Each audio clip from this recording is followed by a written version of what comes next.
د بډالې د دوهره قتل کیس چې شوی دی بیګا، نو د دې تفصیل صدا شان دی چې دا کم ملزم چې دی چا چې قتل کړی دی نو دا د مدرسې طالب العلم دی او په دویمه دی او که په درېیمه درجه کې سبق وایي. د تقریبا د 12 نه وروستو یا 12 بجې د مدرسې نه فارغ شوی دی او چې څنګه کلي ته رسېدلی دی نو د خپلې رهایشي کومه کمره کې چې د سلیپینګ روم ته چې رسېدلی دی نو کنه کې کړی دی، روټین مطابق معمول مطابق کنه کې چې کړی دی نو دته دروازه نه ده لرې شوې، لکه وایپ ورته دروازه نه ده لرې کړې. نو د دې نه پس د دوباره کنیکټ کړی دی او لږ شکي شوی هم دی. نو څه ساعت وروستو چې دی نو دا سمدستي دروازه کولاوه شوې ده، دی چې څنګه انټر شوی دی نو سمدستي د خپلې کمرې دروازه لاک کړې ده. په دغه دوران کې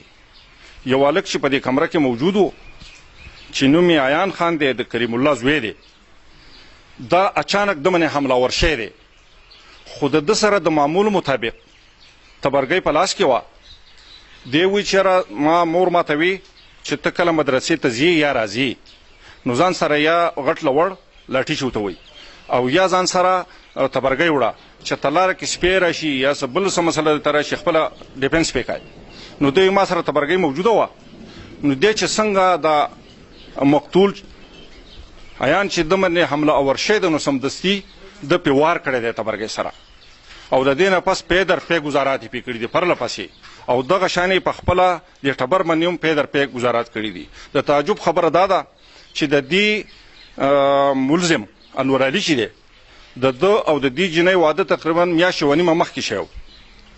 خو دلته کې د الله تعالی هغه فلسفې ته ګوره. موږ خو نن سبا په دور جدید کې روان یو، موږ ویو چې مور او پلار دا زړې زمانې خلق دی دا په څه پوهېږي، خو دې هلک ته چې څه ګټه په لاس راغلې ده نو دا صرف او صرف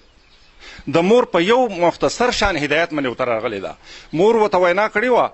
چې ته مدرسې ته ځې یا راځې نو ځان سره د خپلې دفاع دپاره څه شی وړه او نو په دغه موقع باندې د ده سره دا تبرګۍ په لاس کې وه. خدا نه خواسته که د ده سره دا تبرګۍ په لاس کې نه وې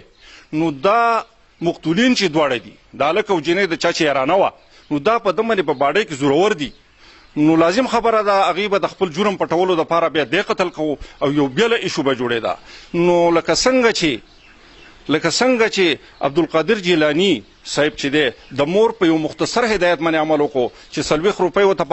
په ترخ جیب کې وګنډلې او ورته یې ویې چې بچیا هر څومره حالت د باندې راځي ته خو روانې علم حاصلولو له،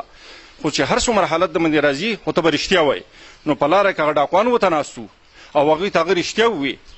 نو هغوی ورته وایي چې ماشومه تا نه خو موږ خبر نه و چېرې دا څه مسله ده. نو هغوی چې نه زما مور ماته دا هدایت کړي. نو د مور په یو مختصر هدایت باندې دته دونې کامیابي ورسېده. نو موږ فوري طور چې دی نو دا